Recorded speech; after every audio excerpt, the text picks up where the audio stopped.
किसी गांव में एक बूढ़ा किसान रहता था। उसके पास एक पुराना घोड़ा था जो कई वर्षों से उसके साथ था। एक दिन वो घोड़ा भाग गया।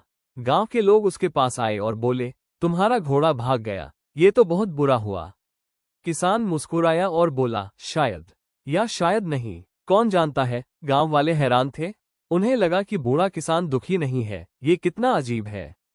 3 दिन बाद घोड़ा वापस आया और अपने साथ जंगली घोड़ों का एक झुंड भी ले आया। अब किसान के पास एक नहीं 6 घोड़े हो गए। गांव वाले दौड़ते हुए आए और बोले, वाह, कितना सौभाग्यशाली दिन है, अब तुम अमीर हो गए। किसान फिर मुस्कुराया और बोला, शायद या शायद नहीं, कौन जानता है। गांव वाले फिर चकित थे, इतनी बड़ी खुशी पर भी यह आदमी शांत है। कुछ दिन बाद किसान का बेटा उन नए घोड़ों को काबू में करने की कोशिश कर रहा था। एक घोड़ा बेकाबू हो गया और किसान का बेटा गिरकर अपना पैर तोड़ बैठा।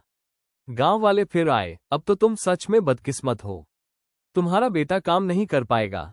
किसान ने फिर वही जवाब दिया, शायद या शायद नहीं, कौन जानता है। 2 हफ्ते बाद राजा की सेना गांव में आए। देश में युद्ध छिड़ गया था और हर नौजवान को जबरन भर्ती किया जा रहा था। लेकिन किसान का बेटा घायल था, इसलिए उसे छोड़ दिया गया। अब गांव वालों की आंखें खुल गईं।